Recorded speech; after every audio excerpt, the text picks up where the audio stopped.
Hello student, today we will start our class 5th science chapter number 1 more about plants. In this chapter we will study about the plants, how the plants reproduced and about their seeds. ठीक है. Now reproduction in plants. तो plant में कैसे reproduction होते हैं? We have seen a many plants of same times around us. हमने बहुत सारे प्लांट देखे हैं अपने ऐसा जो बिल्कुल सेम होते हैं अपने आसपास. So what makes them plant to increase the number. अब यहाँ पे क्या उनको हेल्प करता है जो उनके नंबर में इंक्रीज करता है. So it is the process of reproduction. तो ये वो प्रोसेस है जिसे रिप्रोडक्शन बोलते हैं. अब रिप्रोडक्शन में क्या होता है? What is reproduction? Reproduction is the process by which living organism produce more of their own kind. तो जो लिविंग ऑर्गेनिज्म जो है वो प्रोड्यूस करता है अपने जैसे ही और ऑर्गेनिज्म प्रोड्यूस करने में. So plants are of two types. Plants जो है दो टाइप्स के होते हैं. एक होते हैं फ्लावरिंग प्लांट्स, दूसरे होते हैं नॉन फ्लावरिंग प्लांट्स. ठीक है. So the reproduction from seeds. अब जो रिप्रोडक्शन होती है फ्रॉम द सीड्स उनमें मोस्ट ऑफ द प्लांट्स जो हैं वो रिप्रोड्यूस करते हैं from the seeds and they do all the seeds look the same structure. अब उन सभी सीड जो है एक जैसे दिखते हैं नहीं. Seeds of a different plants have a different shape, size and structure. अलग अलग प्लांट्स के जो सीड्स होते हैं वो अलग अलग टाइप्स के होते हैं. तो चलो आपको मैं बताती हूँ यहाँ पे structure of the kidney beans को मैं आपको आज जो है वो एक्सप्लेन करती हूँ. नाउ इन दिस एक्टिविटी आप देख रहे हो यहाँ पे कि take some kidney beans seeds and absorb them. अब यहाँ पे देखो किडनी बीन्स हमने लिया और उसे हम एब्जॉर्ब करेंगे. अब आप जब इसे ऊपर से तोड़ने की से दो पार्ट में डिवाइड करने की कोशिश करोगे तो वो ईज़िली नहीं होगा. तो उसे हमने क्या करना है, पहले से एक मॉइस्ट पीस मतलब उसे पानी में रखना है जिससे वो सोक करके जिसकी जो ये आउटर कवरिंग है वो सॉफ्ट हो जाए और वो ईज़िली जो है टू पार्ट्स में डिवाइड हो जाए. ठीक है. जब आप इसे दो पार्ट में डिवाइड करोगे तो आप यहाँ देखोगे एक यहाँ पे छोटा सा सीडलिंग प्रेजेंट्स होता है जिसे हम इसका बेबी शूट और बेबी प्लांट भी कह सकते हैं. ठीक है. बेबी शूट और बेबी रूट्स इसमें प्रेजेंट्स होते हैं और ये जो आउटर कवरिंग होती है इसे हम कॉटिलेडन्स बोलते हैं और जो इसके ऊपर एक पतली लेयर होती है उसे हम शीड कोट बोलते हैं. ठीक है. अब जो कॉटिलेडन है वो इस प्लांट का जो है फूड स्टोर करके रखता है अंदर. ओके. और जिसकी आउटर कवरिंग है उसे हम सीड कोट बोलते हैं एंड जो कि प्रोटेक्ट करता है प्लांट को, बेबी प्लांट को. ठीक है. अब हम पढ़ेंगे जर्मिनेशन ऑफ सीड. तो you know that the plant produce many seed. Plant जो है बहुत सारे सीड प्रोड्यूस करता है बट उसमें से कुछ ही सीड जो हैं जर्मिनेट करते हैं. ना जर्मिनेशन क्या है? जर्मिनेशन एक प्रोसेस है जिसमें बेबी प्लांट और सीडलिंग जो है वो ग्रो करते हैं from the seed in the presence of, वहाँ पे प्रेजेंस किसकी होनी चाहिए? वाटर, एयर और वार्मथ की. सो now let us study the condition of required for the seed germination. अब जो कंडीशन चाहिए हमें सीड जर्मिनेशन के लिए अब उसके बारे में हम पढ़ते हैं. अब यहाँ पे जो है the baby root grow down into the soil. जो बेबी रूट है वो सॉइल के अंदर जाएगी. ठीक है. और जो ये देखो अब जैसे हमने सीड को सॉइल के अंदर लगाया और उसके बाद उसमें पानी डाला तो वहाँ पे जो एयर प्रेजेंट है उस वो और जो सनलाइट से जो वार्मथ मिल रही है उसकी वजह से एंड जो वाटर उन सभी की वजह से जो है अब जो इसका आउटर कवरिंग है जिसे सीड कोट बोलते हैं वो जो है सॉफ्ट हो जाता है. उसके बाद धीरे धीरे ब्रेक होने लगता है जहाँ से जो है बेबी रूट जो है वो बाहर आते हैं और वो सॉइल के अंदर चले जाते हैं. ठीक है. और उसके बाद जो है वो जो उसके ऊपर जो कॉटिलेडन्स प्रेजेंट्स होता है उसके बीच में से जो है बेबी शूट जो है वो बाहर निकलते हैं. ठीक है. जो बेबी शूट जो है उसमें लीव्स ग्रो हो जाते हैं और ये जो प्रोसेस है इसमें जो कॉटिलेडन्स है उसका वो क्या हेल्प कर रहा है? वो इस बेबी प्लांट को फूड प्रोवाइड कर रहा है. ठीक है. उसके बाद जो इसमें से लीव बन जाते हैं फिर जैसे ही ये प्लांट थोड़ा बड़ा होता है तो इसके कॉटिलेडन्स जो है अब तो ये प्लांट खुद अपने रूट के थ्रू जो है एब्जॉर्व कर लेता है वाटर एंड जो है एंड फूड अपना बना लेता है। तो अब जो है यहाँ से ये जो कॉटिलेडन है ये श्रिंक हो जाते हैं और उसके बाद जो है ये स्प्रेड हो जाते हैं, यहाँ से अलग हो जाते हैं, ठीक है, सेपरेट हो जाते हैं और ये प्लांट जो बेबी प्लांट जो है ये ग्रो कर जाता है इनटू ए बिग प्लांट, ठीक है। सो सम सीड्स, अब कुछ सीड्स जो है हेल्दी नहीं होते हैं तो इसलिए वो जर्मिनेट नहीं हो पाते हैं एंड और कुछ सीड्स जो है उन्हें फेवरेबल कंडीशन नहीं मिलती है तो वो ग्रो नहीं हो पाते into adult plant and some seed जो है वो डिस्ट्रॉय हो जाते हैं वाटर, रेन वाटर से, हीट से और एनिमल्स जो है उन्हें खा भी लेते हैं कई बार, जैसे कि माइस और बर्ड जो है वो उन सीड्स को खा भी जाते हैं। दैट्स वाई कुछ सीड ही ग्रो कर पाते हैं, सभी सीड्स ग्रो नहीं कर पाते। Okay, now we will discuss about the seed dispersal. Seed dispersal क्या होता है? जिसमें seed needs a sufficient sunlight, air, water. Seeds को जो है सफिशिएंट सनलाइट, एयर, वाटर चाहिए ग्रो करने के लिए into a healthy plant. So they must scattered, अब वो इसलिए स्कैटर करते हैं एक जगह से दूसरी जगह के लिए। इस प्रोसेस में the process of seed are scattered away from the parent plants, यानी जो सीड्स जो हैं वो अपने पेरेंट प्लांट से दूर चले जाते हैं। तो इसमें क्या होता है, इस प्रोसेस को हम सीड डिस्पर्सल बोलते हैं। तो अब मैं आपको बताती हूँ इसके बारे में, सीड डिस्पर्सल के बारे में। Now seeds are dispersed in a different way, अब वो अलग अलग वे से जो है डिस्पर्स्ड होते हैं, जैसे कि वो अगर हम देखें विंड की वजह से, वाटर, एनिमल, इनकी वजह से जो है सीड डिस्पर्स्ड हो जाते हैं। So they are called the agent of dispersal, तो हम इन चीज़ों को एजेंट ऑफ डिस्पर्सल बोलेंगे। तो अब यहाँ हम पढ़ेंगे पहले डिस्पर्सल बाय विंड। तो कुछ प्लांट्स के जो सीड हैं वो विंड के थ्रू से जो है डिस्पर्स हो जाते हैं, like plants such as maple, cotton, dandelions and have the seeds are very light, जो उनके सीड्स जो हैं बहुत ही लाइट होते हैं और वो हवा की वजह से एक जगह से दूसरी जगह चले जाते हैं, ठीक है। और कुछ में इनमें क्या होता है, इनके लॉन्ग हेयर प्रेजेंट्स होते हैं, fine and long hair around them, जो हेल्प करते हैं इन्हें एयर के साथ मूव करने में। एंड कुछ seeds of some plants such as drum stick, jacaranda and maple have wings, इनके जो है विंग्स होते हैं जो इन्हें हेल्प करते हैं हवा में फ्लोट करने में। ओके, लाइक दिस डैंडलियंस जो हैं वो ऐसे होते हैं, स्पाइंस और मतलब उनके जो हैं बहुत ही लाइट होते हैं और वो इजी टू मूव हो जाते हैं एक जगह से, ठीक है। और यहाँ देखो ये मैपल जो है इसमें विंग लाइक स्ट्रक्चर होते हैं एंड जैकरेंट्स के, जिसकी वजह से ये हवा में फ्लोट करके एक जगह से दूसरी जगह चले जाते हैं, ठीक है। Now disperse by water. Dispersal में क्या होता है, इसमें क्या होता है, जो the seeds of plant that grow in और नियर फ्लोइंग वाटर, जो पानी के नज़दीक जो मतलब बहते पानी के नज़दीक जो प्लांट्स होते हैं, तो उसमें क्या होता है जनरली डिस्पर्स बाय, तो उस प्लांट के जो सीड है वो वाटर के साथ फ्लोट डिस्पर्स्ड होते हैं। So their seed are light, उनके सीड जो है लाइट होते हैं, वो फ्लोट कर जाते हैं। Coconut has a air trapped between the it's fibre, तो कोकोनट में तो एयर ट्रैप्स होती है उसके बाहर के जो फाइबर्स होते हैं उसमें, और वो हेल्प करते हैं उसे फ्लोट करने में अपने पेरेंट प्लांट से दूर जाने में, ठीक है। So flowing a water carries a seed to a place far from where they are produce, जहाँ पे वो लगे जब प्रोड्यूस हुए हैं वहाँ से वो दूर लेके जाते हैं, flowing of water. Okay, dispersal by wind.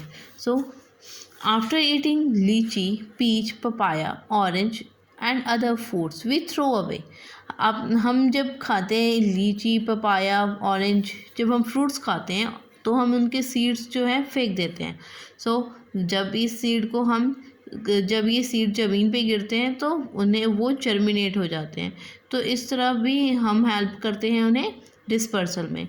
और एनिमल्स भी जो है वो ईट करते हैं फ्रूट्स को और उसे जो है डाइजेस्ट नहीं कर पाते हैं उसके सीड को, तो दिस सीड जो है वो इसके एक्सर्ट हो जाता है उनकी बॉडी से, और जहाँ वो drop body as a dropping after that this germinate, तो उसके बाद जो है वो जर्मिनेट कर जाते हैं इनटू ए न्यू प्लांट्स। तो such fruits are often bright in colour and taste good to attract the animal. तो कुछ फूड ऐसे होते हैं जो उनका ब्राइट कलर होता है और टेस्ट बहुत अच्छा होता है, जिसकी वजह से वो एनिमल को अपनी तरफ अट्रैक्ट करते हैं और एनिमल्स उन्हें खाते हैं ऐसा। तो some seeds such as xanthium have hook, अब कुछ जो हैं जिनके जैंथियम जैसे उनके जो हुक और स्पाइंस होते हैं जो they stick the on the fur of animal, तो वो एनिमल के फर के ऊपर स्टिक हो जाते हैं और जहाँ एनिमल जाते हैं तो उनके साथ वो जो है सीड चले जाते हैं और उसके बाद जो है वहाँ पे वो डिस्पर्स हो जाते हैं और जो है न्यू डिस्टेंट प्लेस में जाके वो वहाँ पे फिर से ग्रो हो जाते हैं।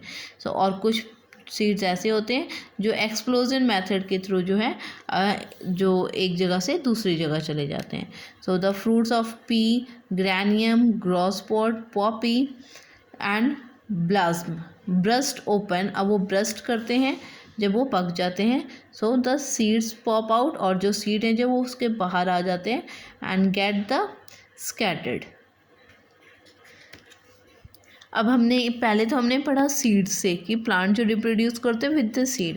Now plants can also reproduce by their stem and मतलब other parts of the plants. तो लाइक जैसे आप प्लांट्स रिप्रोड्यूस कर सकते हैं बाय द स्टेम, लीफ और रूट, वो अपनी स्टेम, लीफ और रूट से जो है न्यू प्लांट ग्रो कर सकते हैं। सो reproduction of from stem, a new plant can also grow from the birds presents on the stem. In some case, cutting of stem are taken from a parent's plants that have birds on them. New plants grow from these birds. अब कुछ plant जो है जैसे उनकी stem cut करके हम दूसरे plant grow कर सकते हैं। जैसे एग्जांपल है इसमें रोज़, बोगैनविलिया, हिबिस्कस, शुगर केन, ये ग्रो कर सकते हैं with the help of stem. ठीक है, and potato also can grow with the help of the stem. Okay, now there's onion and ginger to grow from the stem. The reproduction from the leaves, अब कुछ plant ऐसे हैं जो leaves के through reproduce करते हैं। For example Bryophyllum, इसकी जो लीफ होती है वो थिक और फ्लैशी होते हैं एंड इसमें क्या होता है and it's also have the many birds along them, तो इसके चारों तरफ जो है छोटे छोटे बर्ड्स निकले होते हैं और जो एक न्यू प्लांट में ग्रो हो जाते हैं। And now reproduction from the roots, the sweet potato, carrots carrots are the root from the that store the food। अब ये रूट होते हैं जो फूड स्टोर करते हैं and when replanted this root grow into a new plant. अब जब इसे हम दोबारा लगाते हैं तो ये रूट जो है दोबारा से एक न्यू प्लांट में ग्रो कर जाता है। Let us understand through the activity. तो मैं एक्टिविटी आपको एक्सप्लेन नहीं करूँगी, अब आगे मैं आपको बताती हूँ उसमें। रिप्रोडक्शन बाय स्पोर्स, स्पोर्स से अब जैसे कि do you know the certain plants, कुछ प्लांट जो है अपने स्पोर्स से जो है वो न्यू प्लांट में ग्रो कर जाते हैं, उनमें जो है फ्लावर और सीड प्रेजेंट नहीं होते। So how do they reproduce, वो some plants they have the special structure जिसे हम बोलते हैं स्पोर्स, जो हेल्प करता है उन्हें रिप्रोडक्शन में। तो आप यहाँ देखो इसमें ये छोटे छोटे जो डॉट्स हैं ये स्पोर्स होते हैं and if you look at the under sides of the fern leaf you will see many dark colored dots there. These are called the sori. The spores are produced in the sori and the fungi such as bread mold, mushroom and also reproduced by the spores. bread mold और mushroom जो है ये spores के through जो है reproduce करते हैं। Okay, now we'll study about the crops. Crops are the plant that we cultivate in a large quantity. अब crops वो होते हैं जिन्हें हम लार्ज अमाउंट में लगाते हैं, ठीक है। सो दे प्रोवाइड अस फूड, हमें ये फूड प्रोवाइड करते हैं, रॉ मटेरियल प्रोवाइड करते हैं, many of the other things such as cloth, medicine and timber जो है हमें क्रॉप्स के थ्रू ही मिलते हैं। The practice of growing a large quantity, अब इस प्रैक्टिस को जब हम लार्ज क्वांटिटी में क्रॉप्स लगाते हैं फॉर द फूड या फिर अदर पर्पस, इस प्रोसेस को हम एग्रीकल्चर बोलते हैं, ठीक है। Rice is the most cultivated crop, अब राइस जो है हमारे कंट्री में काफ़ी ये ज़्यादा अमाउंट में लगाया जाता है, ठीक है। Now kinds of crops, crops के जो काइंड्स है, फूड सच एज मेज, rice, pulses, sugar cane, wheat, fiber crops such as cotton, jute, flax and hemp, oil producing जो है क्रॉप्स वो हैं ये canola, jatropha, mustard, sunflower and soybean. In India crops that are grown in the summer, जो summer में होते हैं crops उन्हें हम खरीफ बोलते हैं, जैसे कि राइस, ज्वार, बाजरा, ठीक है। जो वेजिटेबल होते हैं इन दिनों में such as spinach, brinjal, tomato, onion and pumpkin. And the crops that grown in the winter season, उसे हम रबी क्रॉप्स बोलते हैं, लाइक जैसे wheat and the grams are called the rabi crops. और रेडिश, टर्निप, कैरेट, मस्टर्ड जो है इन दिनों में वेजिटेबल होती है इन द विंटर, ठीक है। और हेल्दी क्रॉप्स जो हैं वो crops need a proper care that can produce a better yield and the more nutritional value. तो इन्हीं जो है हेल्दी क्रॉप्स के लिए हमें उनकी ज़्यादा देखभाल करनी चाहिए, लाइक जैसे different crops required a different kind of soil, अलग अलग टाइप्स की सॉइल उन्हें चाहिए होती है, रिक्वायर्ड होती है। लाइक राइस जो ग्रो करते हैं वो वेल इन वेट, मतलब काफ़ी गीली जमीन मिट्टी में, और जो clayey soil but groundnuts जो हैं उन्हें हम पोर करते हैं in a sandy soil. There before the farmer decided the types of crops to be grown after the evaluating the soil in the their field. Now manure and fertiliser भी add किया जाता है regularly soil में sufficient amount में, ताकि उन्हें जो है अच्छी फर्टिलिटी मिली सॉइल को, और जो है वो उसे प्रॉपर न्यूट्रिशंस भी मिले प्लांट को from this manure and fertiliser.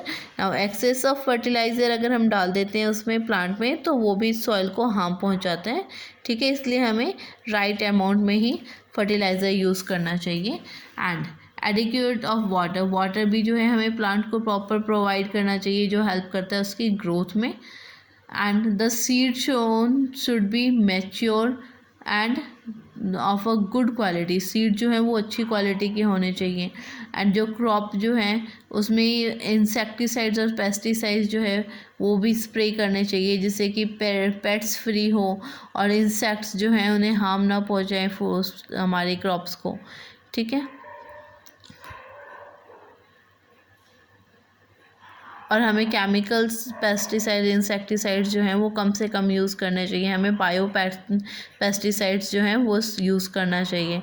Weeding जो है वो शुड बी डन रेगुलरली, जो उसमें जो एक्स्ट्रा अनवांटेड प्लांट्स हैं उन्हें भी रिमूव करना चाहिए, इस प्रोसेस को वीडिंग बोलते हैं। Now protection of crops in and storage, तो क्रॉप्स को प्रोटेक्ट, अब अच्छी क्रॉप्स हुई है तो उसे स्टोर भी करना चाहिए अच्छे से, क्योंकि वो डिस्ट्रॉय ना हो। तो इसके लिए हम बर्ड, इंसेक्ट और pets such as rat, squirrel से बचाना है हमें इन्हें, बैड वेदर से, है ना, एक्सेसिव ऑफ रेन, डिजीज़ है, इन्फेक्टेड लीव्स हैं, इन सभी से जो है हमें अपने क्रॉप्स को बचा के रखना होता था। ग्रेजिंग ऑफ एनिमल्स, तो हम क्या करेंगे, the crops there for needed the protected from all this, the grain should be store in the, अब उस ग्रेन को हम क्या करेंगे, एयर टाइट कंटेनर के अंदर बंद करके रखेंगे after harvesting. So this will prevent from the getting spoiled due to the moisture, moisture की वजह से वो ख़राब नहीं होते, रोडेंट नहीं होते, और बर्ड जो हैं वो भी उन्हें ख़राब नहीं करते। और जो फेंसिंग है, जो फेंसिंग वायर होती है, तो हम वो अपने फील्ड के चारों तरफ लगा सकते हैं ताकि एनिमल्स जो हैं वहाँ पे अंदर ना आएँ और हमारे जो ये क्रॉप्स हैं उसे ख़राब ना करें। Okay, now in this chapter we will study about the plants, ठीक है, many things. Okay, I hope you can you understand this topic.